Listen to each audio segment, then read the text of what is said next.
What if I told you there was once a spy so skilled, so invisible, so dangerously knowledgeable that for world powers the CIA, MI6, the KGB, and French intelligence joined forces not to recruit him, but to erase him?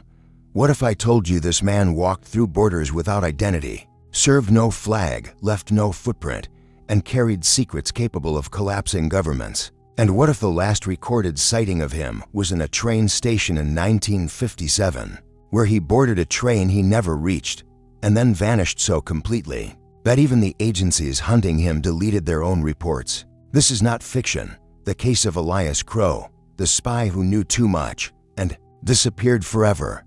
The story of Elias Crow does not begin with a birth certificate, a hometown, or a family. It begins with an absence, a blank space in history where a life should have been. The earliest trace of him appears in a blurry immigration log from 1943, listing a man entering Casablanca under the name Elias C. Rohn, a name so crudely written that analysts later wondered if the immigration officer had been bribed, threatened, or simply confused. But that line, just that one line, became the first confirmed sighting of a man who would later be called the Whisper. In World War II, intelligence traveled slowly.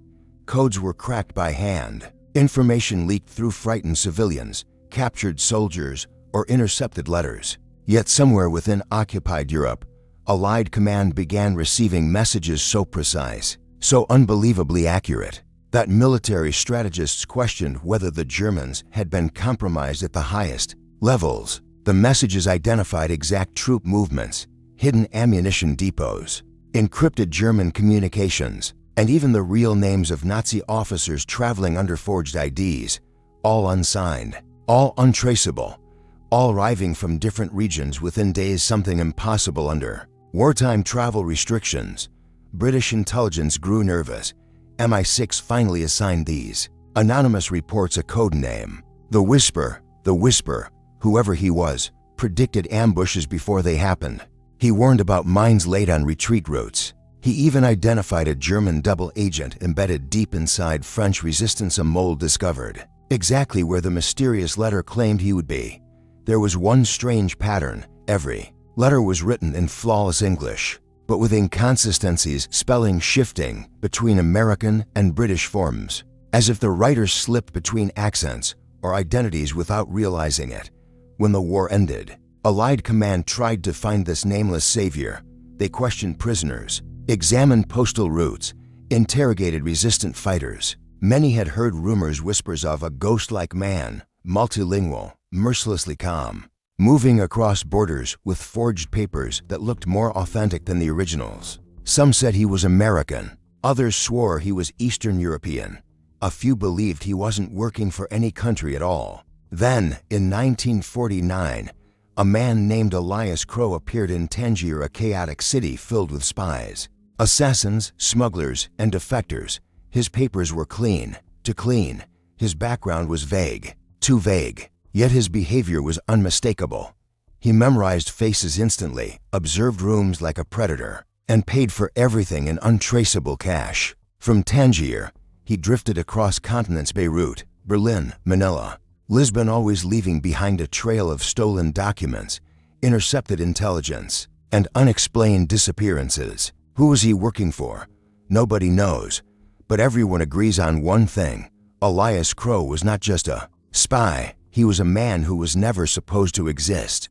The first official record linking Elias Crow to a major Cold War operation surfaced in early 1953. Although even official is a stretch, because no intelligence agency has ever admitted they issued the order. The document is a coded transmission, found decades later in a declassified CIA cryptologic archive. It contained just 6 words. The Whisper is active, Vienna, Black Ledger. To most agents, the Black Ledger was a rumor and urban legend whispered in dimly lit safe houses and smoky bars, where spies met to trade lies. But high-ranking analysts knew better. The ledger was real, and it was terrifying. It was said to contain the names of double agents planted inside NATO, the KGB, MI6, the CIA, and even small neutral nations who sold secrets to both sides. If that information was exposed, careers would end. Entire governments could collapse in scandal. And somehow, Elias Crow the Whisper knew of its existence. In 1953, Vienna was a city split into four zones: American, British, French, and Soviet. A perfect stage for espionage. Every alley had an informant. Every cafe had a listening device. Every neighbor could be a spy. Yet Crow walked into the city as if strolling through a marketplace, using forged U.S. diplomatic papers and a confidence so natural it disarmed even the sharpest checkpoint officers. He entered Vienna through the northern gate. Within 72 hours, chaos followed him. Two Soviet informants went missing.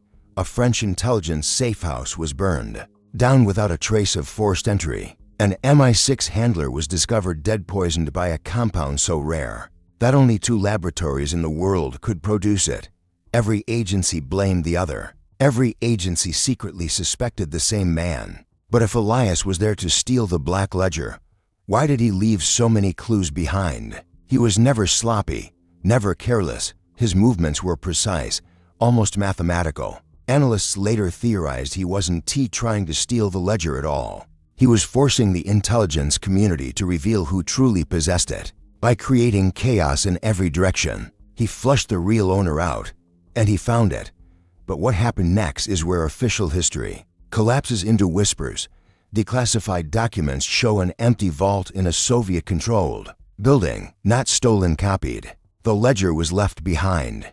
Only its contents were taken. Crow didn't want the book. He wanted the truth inside it. Whatever he discovered, it was enough to trigger panic at the highest levels. A joint task force, a collaboration once thought impossible, was formed in absolute secrecy. CIA plus MI6 plus French SDECE plus Soviet GRU. Enemies united for one purpose: erase Elias Crow, recover what he knew. Some say this made him the most hunted man on Earth. Others say it made him the only man who knew the real face of global power. Either way, from that moment on, Elias Crow became a walking threat to the world order. In 1955, inside a locked MI6 archive room, one so restricted that only 3 people in the entire agency had access, a photograph was found misfiled inside an unrelated folder. No archivist claimed responsibility for placing it there. No operation name was attached to it. No notes, no signatures, no timestamps. Just a single, grainy black and white photograph. It showed a man in a crowded Istanbul market. His face was half turned away, partly hidden by a flat cap. He carried no luggage, no identifiable jewelry, nothing that could tie him to a nation, a family, a life. But analysts didn't need a full face. They studied bone structure, body alignment, ear shape, height ratios, walking posture, and all evidence pointed to the same conclusion. It was Elias Crow. But what haunted the analysts was not his presence. It was the woman walking beside him. She was Elena Vorontsova, one of the Soviet Union's most gifted cryptologists, a woman who had supposedly died 3 years earlier in a transport accident. Her file had been closed, her death recorded, her family notified. Yet here she was, alive, walking beside the most hunted man in the world. The photograph was rushed up the chain of command.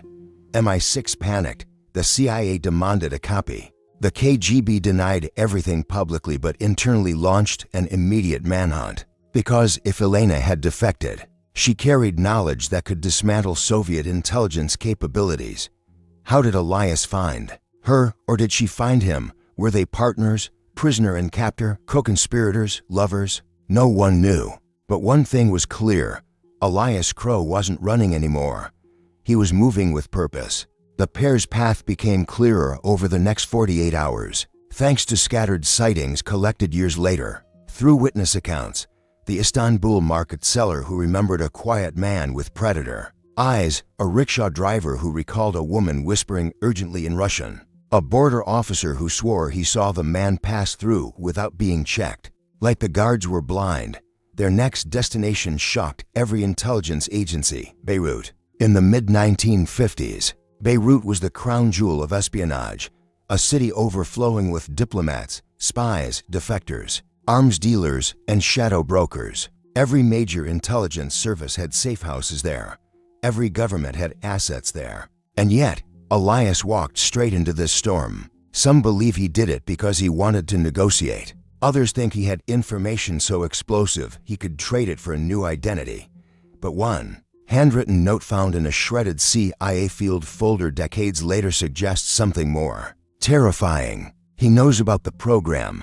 He knows the names. Retrieve the girl. Eliminate him. The program is never explained. The document ends abruptly. The bottom half of the page is missing. During their 22 hours in Beirut, 3 scientists connected to a covert bioweapons operation died. Mysteriously, one in a hotel room, one near a port warehouse, one in a quiet alley. All suffered the same fate, a toxic compound identical to the one used in Vienna, the signature of Elias Crow. But then, just as suddenly as they appeared in Beirut, Elias and Elena vanished again, like ghosts slipping through cracks in history. In 1956, intelligence agencies across 3 continents received a series of anonymous letters that caused panic within their walls. The letters were simple, typed on plain cream stationery, unsigned, and postmarked from cities that did not exist in any postal registry. Every letter contained precise information about covert operations, secret assets, and intelligence failures, some that hadn't yet occurred publicly. CIA analysts later called them prophetic intelligence. The content suggested a single source, with unparalleled access, someone inside multiple intelligence networks simultaneously. And the handwriting, when present, matched nothing in any international registry. Analysts began to whisper a name, though cautiously, as if speaking it aloud might summon danger. Elias Crow. One letter, sent to London's MI6 headquarters, detailed the impending collapse of a safehouse network in Berlin, including exact dates, personnel schedules, and coded escape routes. Weeks later, the predicted collapse occurred almost identically to the letter's specifications. British analysts were stunned. How could someone unaffiliated, unauthorized, and seemingly stateless predict events with such clarity?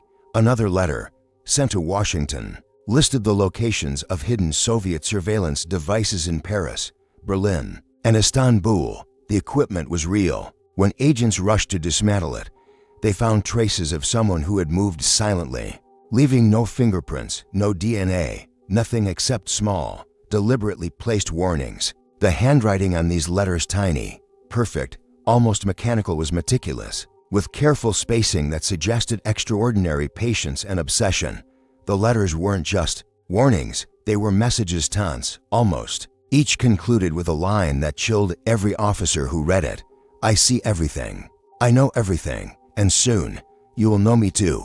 Nobody knew if Elias was still in Europe, Asia, or anywhere else. His movements, as always, were unpredictable. Some suspected he used these letters as a diversion, allowing him to retrieve something far more valuable than intelligence files. Others argued he was orchestrating a revelation, a plan to expose secrets so dangerous that governments themselves would be shaken. Yet the most troubling aspect of these letters was not what they revealed, but what they concealed. Hidden between the lines were references to a Project Chimera, never mentioned in official files, never acknowledged publicly, and removed from declassified documents later. Some historians now believe this was a covert operation involving chemical and biological experiments on unknowing civilians, monitored across Europe, Asia, and North Africa. The letters acted like breadcrumbs. Whoever followed them closely, CIA, MI6, KGB, began to realize that Elias Crow wasn't just delivering intelligence. He was orchestrating the world's most dangerous game of cat and mouse. One misstep, one wrong choice, and agents could be eliminated without trace. By late 1956, the letters stopped arriving, not gradually, but abruptly. Intelligence agencies assumed Elias had either been caught or killed, but there were subtle hints that he was still moving, small anomalies in intercepted communications, sightings reported by defectors, rumors of a figure passing undetected through Berlin, Lisbon, and Alexandria. He had left a signature behind, a reminder that he was everywhere, yet nowhere, and that no one could ever fully find him.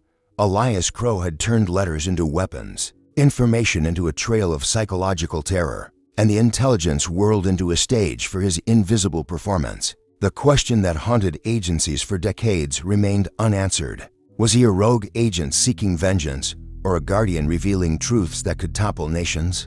In 1957, intelligence agencies began tracking a pattern that would become one of the most baffling anomalies in Cold War history. Entire safe houses, used by multiple Western intelligence services, were vanishing, not physically destroyed, but erased from every official record. One of the most infamous was located on the outskirts of Marseille, in a quiet industrial district near the docks. The building had been used for years as a clandestine operational hub by the French SDECE, hosting covert meetings, storing sensitive equipment, and even sheltering defectors. Yet one morning, agents arrived to find the structure completely missing, not bombed, not burned, literally gone. Surveillance photographs taken the previous day showed a fully intact building. Yet when personnel returned, nothing remained. No foundation, no furniture, not even fingerprints or a trace of entry. Investigators initially suspected sabotage or some form of urban demolition, but municipal records confirmed the building had been registered for decades. Witnesses reported seeing unusual activity the night before, a figure moving with unnatural speed, carrying boxes, and vanishing into shadows without being noticed. Their descriptions matched the legend of Elias Crow. This incident set off alarms at multiple agencies. They realized that the safe house disappearance wasn't isolated. Over the next month, similar anomalies occurred in Lisbon, Vienna, and Beirut. Entire operational hubs vanished, files, equipment, and sometimes even entire teams were unaccounted for. Only one constant connected the disappearances, evidence suggesting that Crow had been present in every location shortly before the event. Declassified documents reveal that the safe house in Marseille contained a critical component of a secret operation known internally as Project Chimera, an initiative that involved biological research on unmonitored civilian populations, hidden from public knowledge. Crow's actions, while destructive, had an apparent purpose: retrieving critical intelligence without leaving traces. What made this even more extraordinary was his method. Agents found subtle clues suggesting that Crow had manipulated local electrical systems, alarm networks, and communication lines with precision engineering, effectively turning the buildings invisible to both human and electronic detection for brief periods. This allowed him to remove evidence, sometimes even people, without triggering standard investigative protocols. The psychological impact was equally devastating. Entire intelligence offices questioned their reality. Field operatives were terrified that anything could disappear overnight: files, people, equipment. The notion of being invisible to an invisible enemy became a recurring nightmare. Analysts debated, was Crow simply a genius thief, or was he delivering a message that the state itself was powerless to control? One internal CIA memo, later declassified, included a chilling warning: Crow operates without precedent. His methods are untraceable. He is not acting under orders. He knows every pattern we rely on and manipulates them freely. There's no point in pursuing him conventionally. He is already where we are not, and he sees what we do not. By the time authorities realized the magnitude of his actions, Crow had vanished once again. Marseille's ghost safehouse became a cautionary tale whispered among intelligence circles, a warning that even the most secure locations could be rendered meaningless in the hands of a man who knew too much. In the Cold War annals, the event is often dismissed as urban legend. Yet the surviving documents, photographs, and intercepted communications tell a different story. A story of a spy who could manipulate reality itself, leaving no footprint, only fear. In the spring of 1958, intelligence circles were buzzing with one of the most mysterious events in Cold War history: the disappearance of Elias Crow in the Alps. Unlike previous incidents, which involved urban chaos, vanishing safehouses, and cryptic letters, this event occurred in one of the most remote and treacherous terrains in Europe: the snow-covered peaks along the French-Italian border. Reports suggest that Crow was on a mission linked to intercepted Soviet communications. According to declassified CIA field notes, he was tasked with retrieving a microfilm containing highly sensitive information on covert operations conducted across Eastern Europe. This microfilm was believed to be stored in a mountain chalet used by a double agent working for both MI6 and the KGB. The stakes were unprecedented. if the microfilm fell into the wrong hands, entire operations would be compromised and several key agents would be exposed. Eyewitness accounts from villagers in the nearby region describe a lone figure dressed in dark clothing, moving with impossible speed and agility across snow-laden paths. One villager recalled seeing Crow at dawn, seemingly defying gravity, leaping across icy ledges, while his footprints vanished behind him in seconds as if erased by some unseen force. These accounts, though anecdotal, were corroborated by local gendarmerie logs noting unusual tracks that did not match any known boot pattern. Crow's presence in the Alps was not entirely clandestine. Surveillance by Western intelligence agencies, relying on early aerial reconnaissance, spotted a figure consistent with his description. Photographs were smudged, partially obscured by snow and clouds, yet analysts agreed it was him.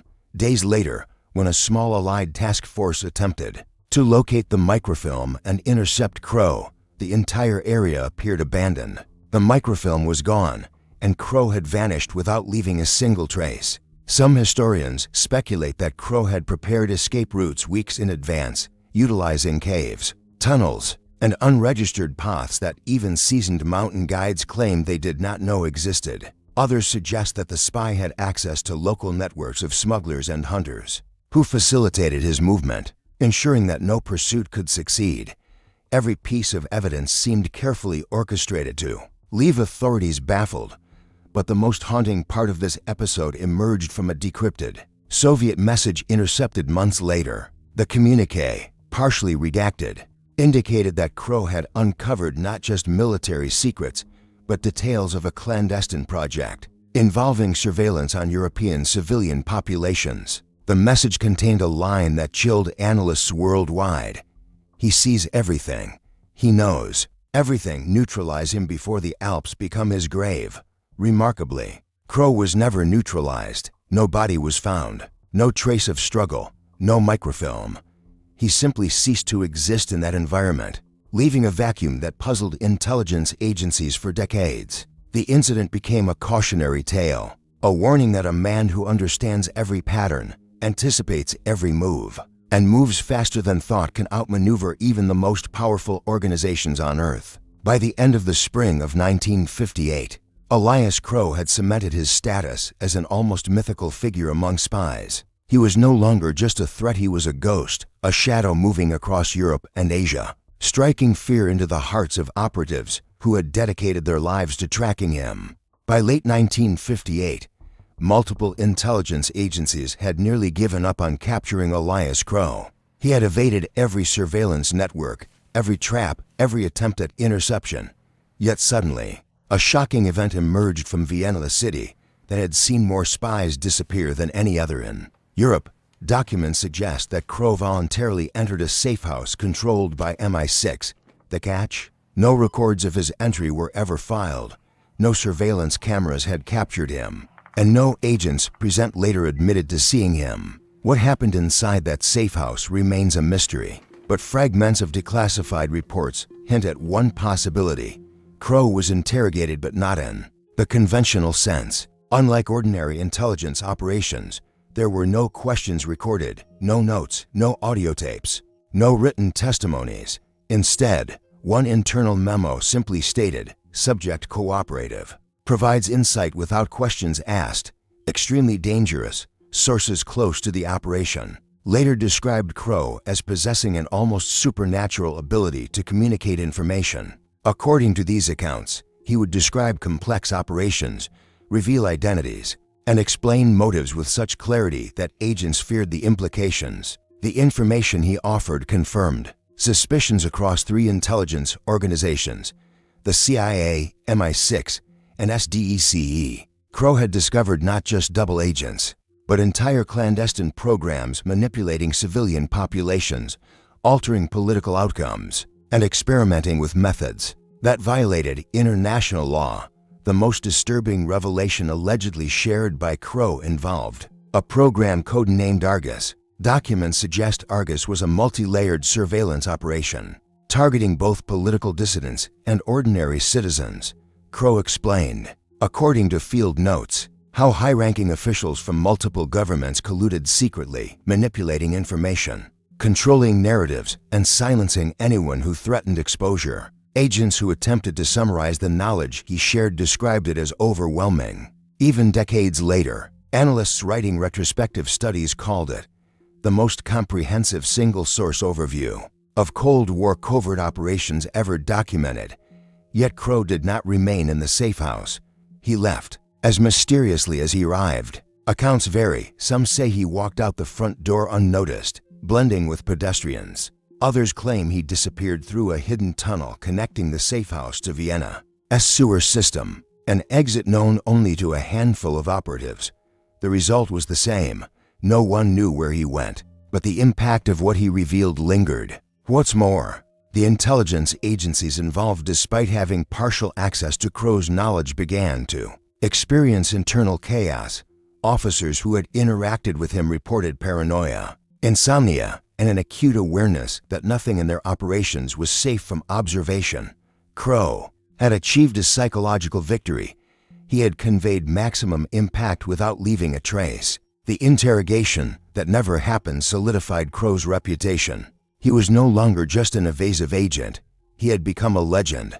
His knowledge alone, even without any physical confrontation, demonstrated that one man could outmaneuver entire networks of the most powerful intelligence services in the world. By the end of 1958, Crow had vanished once more, leaving only fragments of knowledge and a shadowy mythos. Agencies could no longer categorize him as a typical operative. He was something else entirely, a singular force in the Cold War era, whose intelligence threatened the very structures he moved among.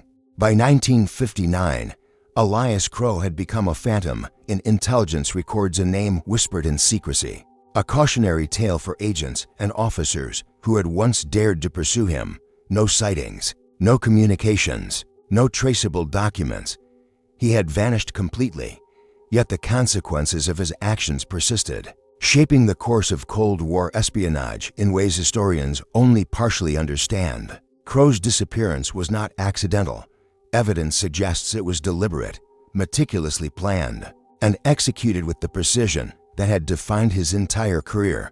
In his last known movements, Crow traveled through cities that were hubs of intelligence activity: Paris, Geneva, Rome, and finally into the remote regions of northern Spain. Witnesses report seeing a man matching his description walking alone in mountain passes, boarding trains under false names, and entering buildings that seemingly did not exist on any map. By the time authorities mobilized resources to track him, he had evaporated from all records, as though the earth itself had swallowed him. But while his physical presence disappeared, the legacy of Crow's knowledge could not be erased. Declassified reports later revealed that several high-level operations were unexpectedly altered. After his interventions, safe houses were dismantled, agents reassigned, and classified programs including the infamous Project Chimera and Operation Argus were modified or shut down entirely. Intelligence agencies themselves recognized that Crow had left them with a gift,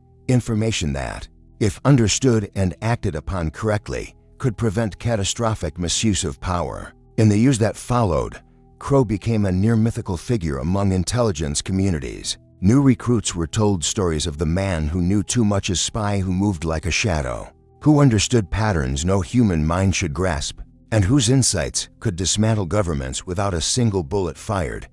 Analysts debated whether his actions had been motivated by moral conviction, personal gain, or a complex combination of both. No definitive answer ever emerged. Occasionally, artifacts linked to Crow surface, deep in archives or private collections: a typed letter warning of an impending operation, a photograph from Istanbul showing him with Elena Vorisova, a cryptic memo suggesting that entire programs had been exposed. Each piece fuels speculation about his whereabouts, his allies, and whether he might still be alive. For decades, historians and former agents have attempted to connect these fragments into a coherent narrative, but Elias Crow remains, by design, incomplete, elusive, and unknowable. Perhaps the most profound aspect of his story is the psychological impact. Crow proved that a single individual, armed with knowledge, foresight, and unparalleled skill, could operate beyond the reach of the most sophisticated intelligence apparatuses of the 20th century. His vanishing demonstrated that power does not always reside in armies, agencies, or governments. It can reside in the mind of one extraordinary person. As the Cold War progressed, his legend inspired both fear and admiration. Some saw him as a warning: never underestimate the individual who understands the rules better than the rulers. Others regarded him as a hero, a solitary force who used intelligence not merely for espionage, but for revealing truths that would otherwise remain buried. Even today, decades later, intelligence officers quietly refer to File 006 when discussing operational risk, extraordinary skill, and the consequences of underestimating a single person. Elias Crow may have vanished from the world, but his shadow lingers, a testament to the idea that some secrets are too dangerous, some men too knowledgeable to ever be fully contained.